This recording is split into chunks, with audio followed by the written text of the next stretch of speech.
Hello student, स्वागत है आप सभी का सारंग गुरु के डिजिटल प्लेटफॉर्म पे। मैं गौरव सिन्हा, आपका केमिस्ट्री टीचर। जैसा कि आपको पता है कि पिछले 3 वीडियो में हमने देखा है कि सॉलिड स्टेट, जो कि क्लास 12th का पहला चैप्टर है, उसके 3 लेक्चर हमारे प्रीवियस वीडियो में आ चुके हैं और 3 वीडियो के बाद ये हमारा चौथा वीडियो है। और इस चौथे वीडियो में हम लोग देखते हैं कि टाइप्स ऑफ क्रिस्टलाइन सॉलिड। तो क्रिस्टलाइन सॉलिड्स के हमने किन किन टाइप्स को पिछले 3 वीडियो में डिस्कस किया हुआ है। तो हमने मॉलिक्यूलर सॉलिड को डिस्कस किया हुआ है, आयनिक सॉलिड मॉलिक्यूलर सॉलिड को आयनिक मॉलिक्यूलर सॉलिड को हमने डिस्कस कर लिया है, जिसके बारे में हम लोगों को अब देखने की जरूरत नहीं है। किसी को जरूरत होगा तो पिछला वीडियो देख लेगा। अब आयनिक सॉलिड हमको करना है, मेटालिक सॉलिड और कोवैलेंट सॉलिड। यानी कि इस वीडियो में हम लोग 3 सॉलिड्स के बारे में, यानी 3 क्रिस्टलाइन सॉलिड के टाइप्स के बारे में हम लोग डिस्कशन करने जा रहे हैं। तो जैसा कि आपको पिछले वीडियो में भी ये बताया गया है कि आयनिक सॉलिड, जिसको हिंदी में हम लोग आयनिक ठोस बोलते हैं, मेटालिक सॉलिड जिसको धात्विक ठोस बोलते हैं, और कोवैलेंट सॉलिड जिसको सहसंयोजी ठोस बोलते हैं। अब ये क्या है, इनके क्या कैरेक्टरिस्टिक्स है, यानी विशेषता इनके क्या है, इनके बारे में हम लोग देखते हैं। तो पहला हमारा यहाँ आज का क्लास जो स्टार्ट हो रहा है वो है आयनिक सॉलिड, आयनिक ठोस से।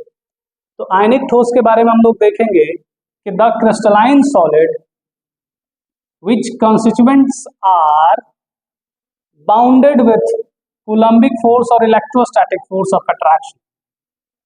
ठीक है, इसका क्या मतलब है? तो वैसा क्रिस्टलीय ठोस जिनके अवयवी कण के बारे में ये आपको बताया गया है, या फिर से एक देख लीजिए कि अवयवी कण का मतलब क्या हुआ कि वो एटम्स भी हो सकता है, मॉलिक्यूल्स भी हो सकता है और आयंस भी हो सकता है। एटम्स हो, मॉलिक्यूल्स हो या आयंस हो, उनको हम लोग क्या बोलेंगे? अवयवी कण, जिसको इंग्लिश में बोलते हैं कॉन्स्टिट्यूएंट पार्टिकल्स, जिससे वो सॉलिड बना हुआ है। तो इनके कॉन्स्टिट्यूएंट पार्टिकल्स के बीच में जो फोर्स ऑफ अट्रैक्शन है, यानी कि जो आकर्षण बल है, वो कौन सा बल है? तो कूलम्बिक फोर्स है या विद्युत स्थैतिज बल काम करता है। ठीक है, जैसे अब इसके एग्जाम्पल क्या क्या हो गए? तो NaCl इसका एग्जाम्पल है, क्योंकि Na और Cl के बीच में आयनिक बॉन्ड का फॉर्मेशन होता है, KCl, KBr, NaBr, MgCl2 and so on etcetera. अब इनमें देखते हैं हम लोग कि क्या कैरेक्टरिस्टिक्स यानी विशेषता क्या क्या है। तो इनमें आयनिक बंध होता है, यानी कि दिस हैव आयनिक बॉन्ड्स। ठीक, इनका मेल्टिंग पॉइंट जो होता है वो हाई होता है, this have high melting point. Melting point का मतलब गलनांक। यह ठोस अवस्था में विद्युत के कुचालक और गलीय अवस्था में सुचालक होता है। ये ध्यान देने वाली बात है कि ठोस अवस्था में विद्युत के सुचालक, ठोस अवस्था में विद्युत के होते हैं कुचालक, और गलीय अवस्था में यानी कि मोल्टेन स्टेट में जब ये आएंगे तो ये इलेक्ट्रिसिटी कंडक्ट करते हैं। तो यहाँ हम लोग स्टार पॉइंट लगाते हैं, यानी ये पॉइंट हम लोगों को डिस्कस करना होगा कि ऐसा क्यों होता है। तो पहले हम लोग देखते हैं कि आयनिक बॉन्ड क्या होता है। तो आयनिक बॉन्ड को पहले समझते हैं कि आयनिक बॉन्ड का मतलब these are formed among highly reactive metals and highly reactive non metals. यानी कि हम एक मोटे मोटे तौर पे बोल सकते हैं कि less electronegative metals and high electronegative non metal. ये किनके के बीच में बनता है? तो जिसका इलेक्ट्रोनेगेटिविटी सबसे कम हो या जिसका इलेक्ट्रोनेगेटिविटी सबसे ज्यादा हो। तो जो मेटल होगा, जो हाईली रिएक्टिव होगा, इलेक्ट्रोपॉजिटिव होगा, उसका इलेक्ट्रोनेगेटिविटी कम होगा, यानी कि इलेक्ट्रॉन डोनेट करने की एबिलिटी जिसमें ज्यादा हो उसके बीच में, तो वो मेटल होगा। और वैसे नॉन मेटल जिसमें इलेक्ट्रॉन एक्सेप्ट करने का नेचर जो होगा वो ज्यादा होगा। तो उनके बीच में जो एक फोर्स ऑफ अट्रैक्शन, चूंकि चार्ज, दो पॉजिटिव और नेगेटिव चार्ज के बीच में एक अट्रैक्शन काम कर रहा है, इसीलिए हम इसको आयनिक बॉन्ड बोलते हैं, आयंस के बीच में लगने वाला। और जो फोर्स होगा वो क्या होगा? Electrostatic force, electrostatic force. और इसको कूलम्बिक फोर्स के भी नाम से जानते हैं। ठीक है, तो यहाँ Na के पास आप देखिए आउटर मोस्ट में 1 इलेक्ट्रॉन होगा और Cl के पास आउटर मोस्ट में 7 इलेक्ट्रॉन है। ठीक, तो इनके बीच में होता क्या है कि इसको ऑक्टेट कंप्लीट करने के लिए सोडियम अपना इलेक्ट्रॉन डोनेट कर देगा और क्लोरीन को ऑक्टेट कंप्लीट करने के लिए सोडियम का इलेक्ट्रॉन ये क्या कर लेगा, एक्सेप्ट कर लेगा। तो जो डोनेट करेगा उस पर पॉजिटिव चार्ज लगेगा और जो एक्सेप्ट करेगा उस पर निगेटिव चार्ज लगेगा। ऐसा आप देख रहे हैं कि आउटर मोस्ट में क्लोरीन के कितने इलेक्ट्रॉन्स हो गए, 8 इलेक्ट्रॉन्स, और सोडियम के भी आउटर मोस्ट में कितने इलेक्ट्रॉन्स हो जाएंगे, 8 इलेक्ट्रॉन्स। ठीक, लेकिन पॉजिटिव और निगेटिव चार्ज होने के कारण इनमें एक फोर्स ऑफ अट्रैक्शन जनरेट होगा जो दो अपोजिट चार्ज के बीच में लग रहा है, दैट इज इलेक्ट्रोस्टैटिक फोर्स या coulombic force, which are known as, जिसको हम लोग आयनिक बॉन्ड के नाम से जानते हैं। ये आपने क्लास 11 में पढ़ा होगा। ठीक है, MgCl2 Mg आउटर मोस्ट में कितने इलेक्ट्रॉन्स, तो इसके जो वैलेंस इलेक्ट्रॉन होते हैं वो 2 होते हैं, तो 2 इलेक्ट्रॉन यहाँ पे देख रहे हैं। क्लोरीन के पास क्लोरीन का वैलेंस इलेक्ट्रॉन कितना होता है, 7 होता है, तो ये 7 इलेक्ट्रॉन आपको क्लोरीन का दिख रहा है। एक Mg एक क्लोरीन को डोनेट कर रहा है, एक वही Mg दूसरे क्लोरीन को डोनेट कर रहा है, यानी Mg पर कितना चार्ज, +2 चार्ज, और दो तरफ से क्लोरीन ज्वाइन किया है तो दोनों तरफ Cl माइनस चार्ज हो जाएगा और दोनों तरफ बनेगा कौन सा बॉन्ड, आयनिक बॉन्ड।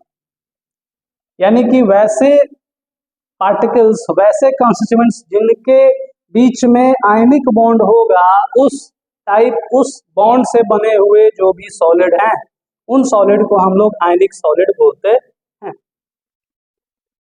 अब हम लोग देख रहे हैं यहाँ पे भी कि अब मोल्टेन स्टेट, जैसा कि हमने पीछे बताया था कि सॉलिड स्टेट में अगर होगा तो इलेक्ट्रिसिटी कंडक्ट नहीं करेगा और मोल्टेन स्टेट में होगा तो इलेक्ट्रिसिटी कंडक्ट करेगा।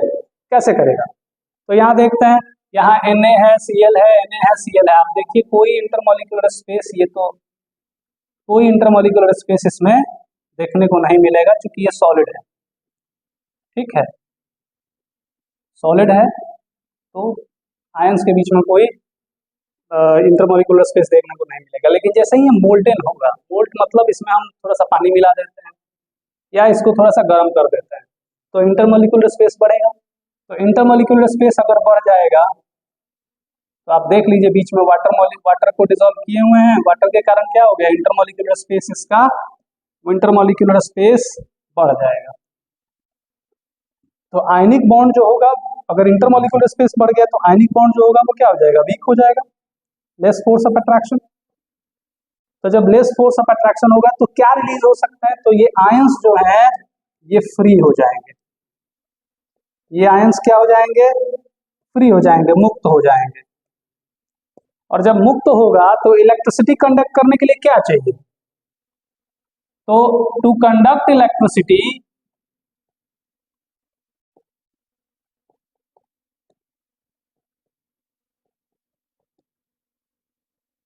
क्या रिक्वायर्ड चाहिए, तो आयंस चाहिए, आयंस और फ्री इलेक्ट्रॉन्स, आयंस और फ्री इलेक्ट्रॉन्स की रिक्वायरमेंट है। तो यहाँ आयंस क्या हो गए, फ्री हो गए, तो जब आयंस फ्री हो जाएगा तो इलेक्ट्रिसिटी कंडक्ट होने लगेगा। तो यही कारण होता है कि जो आयनिक सॉलिड है वो सॉलिड स्टेट में यानी ठोस अवस्था में विद्युत के कुचालक होंगे, यानी कि इंसुलेटर का काम करेगा, लेकिन जैसे ही वो मोल्टेन स्टेट में आएगा वो इलेक्ट्रिसिटी का कंडक्टर हो जाएगा। ठीक है, ये कंडक्ट करने लगेगा इलेक्ट्रिसिटी को। आई होप ये समझ में आ रहा होगा। अब हम लोग आते हैं मेटालिक सॉलिड की तरफ। तो मेटालिक सॉलिड जो है ये हम इसको बोलते हैं धात्विक ठोस, यानी कि जो मेटल के बीच, मेटल से जो सॉलिड बन रहा है। The crystalline solid which constituents are bounded with strong metallic bonds, यानी कि वैसा क्रिस्टलीय ठोस जिनके अवयवी कण, तो अवयवी कण कौन है, इनके अवयवी कण क्या है, धातु के परमाणु,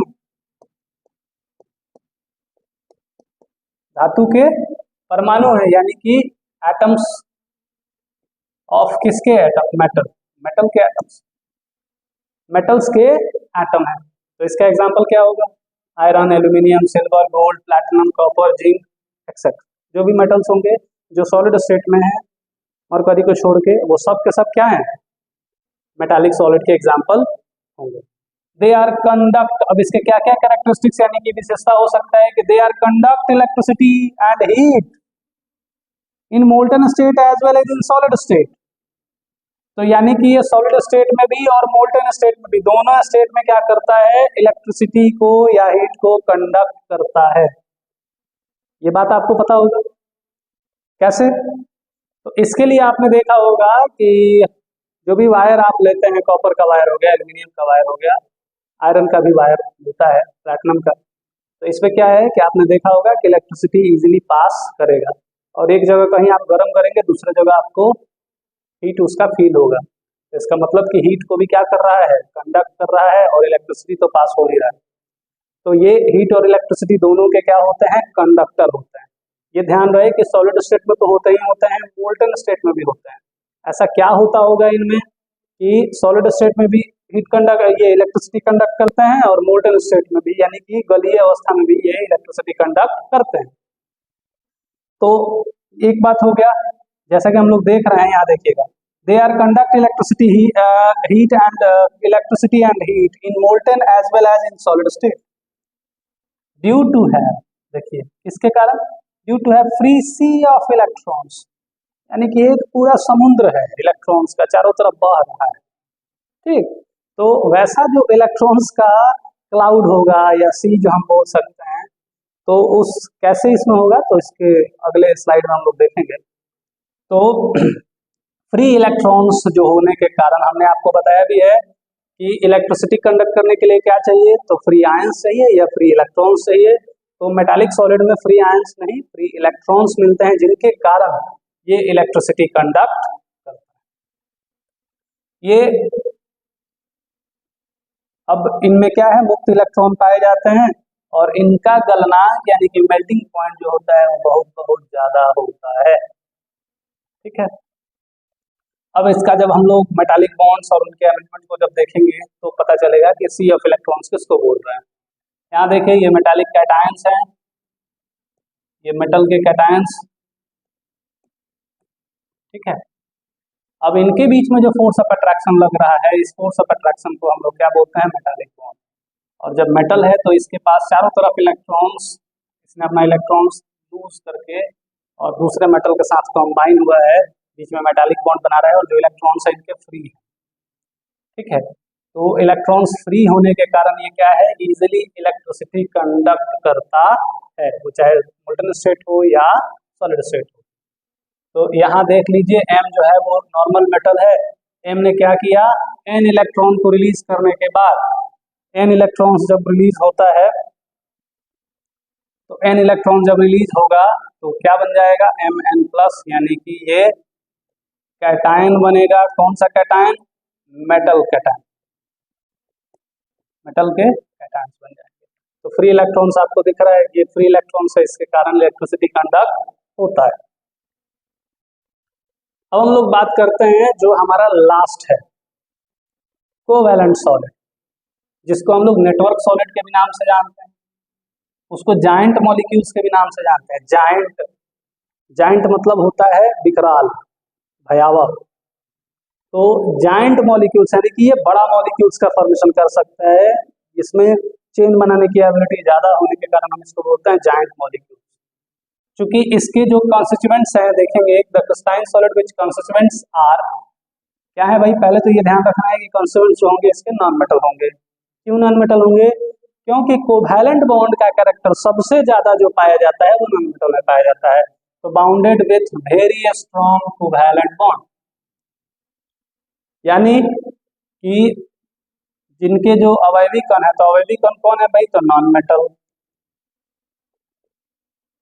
नॉन मेटल के एटम है, अधातु के सहसंयोजी बंध, यानी कि कोवैलेंट बॉन्ड द्वारा बंधे होते हैं, ठीक ना। तो कोवैलेंट बॉन्ड के बारे में भी आगे हम लोग डिस्कस करेंगे कि वैसा बॉन्ड जो इलेक्ट्रॉन के शेयरिंग से बनता है। आगे देखते हैं। These have very high melting point due to strong covalent bond. Covalent bond, covalent solid जो होता है, इसका मेल्टिंग और बॉइलिंग पॉइंट बाकी जितने भी टाइप आपने पढ़े हैं सब से मेल्टिंग पॉइंट सब ज्यादा होता है, क्योंकि स्ट्रॉन्ग कोवैलेंट बॉन्ड का फॉर्मेशन हो रहा है। These are insulator of electricity in molten as well as solid state. ये ठोस अवस्था में या गलीय अवस्था में, किसी भी अवस्था में इलेक्ट्रिसिटी को कंडक्ट नहीं करता है। लेकिन एक एक्सेप्शन है इसमें कि जो ग्रेफाइट है, ग्रेफाइट आपने देखा होगा एलोट्रॉप्स ऑफ कार्बन, कार्बन के अपरूप होते हैं। और इसमें क्या है, जो पेंसिल आपके पास है, पेंसिल में जो लगा हुआ है बाहर जिससे आप लिखते हैं, वो उसको हम लोग क्या बोलते हैं, ग्रेफाइट। तो ग्रेफाइट, इसका ग्रेफाइट जो होता है वो इलेक्ट्रिसिटी कंडक्ट करता है। इसके पीछे का भी कारण हम लोग देखेंगे कि ग्रेफाइट इलेक्ट्रिसिटी कंडक्ट क्यों करेगा। तो पहले दोनों का अरेंजमेंट देखते हैं कि ग्रेफाइट और एक इसका बड़ा सा एग्जाम्पल होता है डायमंड, हीरा। जब हम इसके स्ट्रक्चर को देखते हैं तो आप देखेंगे कि जैसे covalent bond, sharing of electrons among the atoms, among the atoms of non metal. तो अधातु के इलेक्ट्रॉन्स के बीच जो शेयरिंग होता है, साझेदारी, साझेदारी से बना बॉन्ड जो कहलाएगा वो कोवैलेंट बॉन्ड कहलाएगा। तो ये जो बॉन्ड आप देख रहे हैं, ये कौन सा बॉन्ड है, जिसको हम लोग डबल कोवैलेंट बॉन्ड बोलते हैं। डबल कोवैलेंट बॉन्ड बोलते हैं। अब ये डबल कोवैलेंट बॉन्ड, चूंकि दो इलेक्ट्रॉन यहाँ पे देखिए, 2 इलेक्ट्रॉन कार्बन का, 2 इलेक्ट्रॉन सल्फर का, इधर भी 2 इलेक्ट्रॉन कार्बन का, 2 इलेक्ट्रॉन सल्फर का, इसलिए डबल कोवैलेंट बॉन्ड का फॉर्मेशन हो रहा है। ठीक, तो CH2 आप देखें तो CH2 से जो सॉलिड होगा कार्बन डाइसल्फाइड, तो इससे जो होगा क्या बनेगा, ये होगा कोवैलेंट सॉलिड का एग्जांपल होगा, क्योंकि बीच में इनके कोवैलेंट बॉन्ड बन रहे हैं। डायमंड में देखें तो डायमंड में एक एक इलेक्ट्रॉन का शेयरिंग हो रहा है चारों तरफ से। चारों तरफ से आप देखिए, बीच वाले कार्बन पर ध्यान देंगे, बीच वाले कार्बन पर अगर आप ध्यान देते हैं तो यहाँ इस कार्बन के पास 4 इलेक्ट्रॉन्स है, और चारों बाहरी कार्बन से ये क्या किया हुआ है, कार्बन 1 2 3 4, ये चारों बाहरी से क्या हुआ है, शेयरिंग किया। तो शेयरिंग किया तो इसका ऑक्टेट कंप्लीट हो गया इस कार्बन का, और इस तरह का अरेंजमेंट होता है कि इसमें डायमंड में। ठीक है, लेकिन तो डायमंड में इस तरह का कोवैलेंट और नेटवर्क का फॉर्मेशन होता है। ऐसे हम बोल सकते हैं कि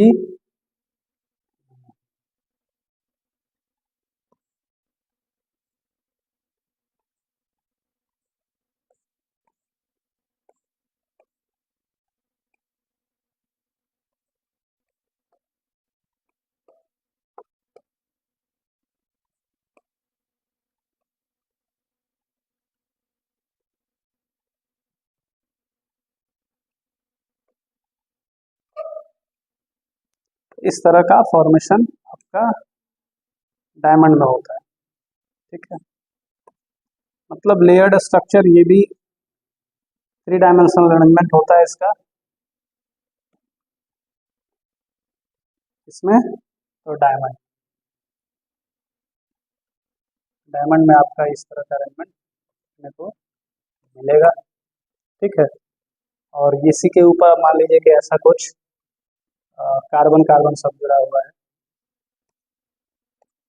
ठीक है, तो इस तरह का जो अरेंजमेंट है ये आपको डायमंड में देखने को मिलता है। अब देखते हैं कि डायमंड जो है वो इलेक्ट्रिसिटी का बैड कंडक्टर होता है, यानी कि इंसुलेटर का काम करता है किसी भी कंडीशन में। इसका एग्जांपल आप देख सकते हैं, डायमंड किसी भी कंडीशन में इलेक्ट्रिसिटी को कंडक्ट नहीं करता है, क्योंकि इसके बीच में जो बॉन्ड होता है ये बहुत स्ट्रॉन्ग बॉन्ड होता है, जिसका नाम है कोवैलेंट बॉन्ड। और ये भी ध्यान रखना है कि कोवैलेंट बॉन्ड जो है ये सबसे ज्यादा स्ट्रॉन्ग बॉन्ड होने के कारण इसका मेल्टिंग पॉइंट सबसे ज्यादा होगा और सबसे हार्ड भी होगा। ऐसा सॉलिड आपसे अगर पूछा जाएगा एग्जाम में कि which of the following solids have very high melting point and its nature is too hard, तो आप बताएंगे कि जो कोवैलेंट बॉन्ड जो सॉलिड होते हैं वो वेरी हार्ड होते हैं और इसका जो मेल्टिंग पॉइंट है वो बहुत ज्यादा होता है due to formation of strong covalent bond. अब ग्रेफाइट के स्ट्रक्चर को देखते हैं, दिस हैव लेयर्ड स्ट्रक्चर। अब लेयर्ड स्ट्रक्चर कैसे है, तो ये एक लेयर है, ये लेयर नंबर हो गया, लेयर हो गया फर्स्ट, और ये हो गया लेयर सेकेंड। अब इसके बीच में देखिए ये जो बॉन्ड बन रहा है ये हो गया weak covalent bond. Weak covalent bond.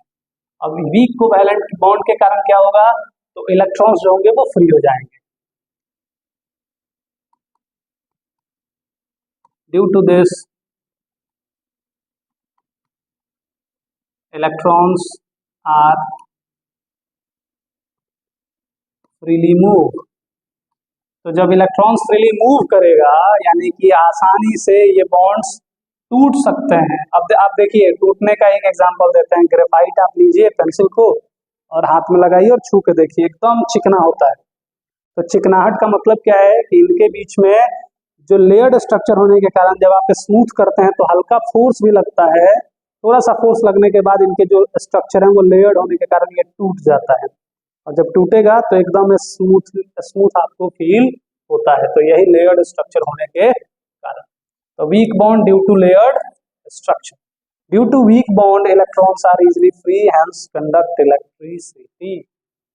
ठीक है, तो सतही संरचना होने के कारण दुर्बल बंध का निर्माण करता है, जिसके कारण इलेक्ट्रॉन मुक्त होते हैं तथा विद्युत के सुचालक होते हैं। ये ध्यान रखना है कि ग्रेफाइट में लेयर्ड स्ट्रक्चर यानी कि सतही संरचना होने के कारण ये इलेक्ट्रिसिटी को कंडक्ट करते हैं, और यही एक्सेप्शन है यानी कि अपवाद है किसके लिए, तो कोवैलेंट सॉलिड के, यानी कि सहसंयोजी ठोस का एक अपवाद है जो विद्युत का सुचालक का काम करता है। वो अपवाद कौन है, ग्रेफाइट है। ये क्वेश्चन पूछा जाता है क्यों, क्योंकि लेयर्ड स्ट्रक्चर होने के कारण इलेक्ट्रॉन्स जो है वो बीच में उनका जो गैप ज्यादा होने के कारण आसानी से वीक फोर्स ऑफ अट्रैक्शन होता है, जिसके कारण इलेक्ट्रॉन्स इजीली टूट जाता है। और जब इजीली टूटेगा तो इलेक्ट्रॉन्स फ्री होगा, और जब फ्री होगा इलेक्ट्रॉन्स तो इलेक्ट्रिसिटी कंडक्ट करेगा, क्योंकि इलेक्ट्रिसिटी कंडक्ट करने के लिए बार बार बोल रहे हैं क्या चाहिए, फ्री हैंड्स फ्री इलेक्ट्रॉन्स। ठीक है, अब उम्मीद है कि आप सबको ये वीडियो समझ में आया होगा, अच्छा लगा होगा। आप इसको ठीक से देखिए, एक दो बार अगर आपको रिवाइंड करना है तो रिवाइंड करके देखिए और अच्छे से समझिए। जो दिक्कत होगा कमेंट करिए। और अगले वीडियो में हम लोग बात करेंगे क्रिस्टल लैटिसेस, यानी कि अब ये सब जो टॉपिक होते हैं ये टॉपिक बहुत क्लासिकल टॉपिक होते हैं इस चैप्टर्स के। ठीक, तो क्रिस्टल लैटिसेस के बारे में हम लोग नेक्स्ट वीडियो में डिस्कस करेंगे। आई होप ये आपको अच्छा लगा होगा। इसको अच्छा लगा तो शेयर कीजिए, देखिए और कमेंट करिए।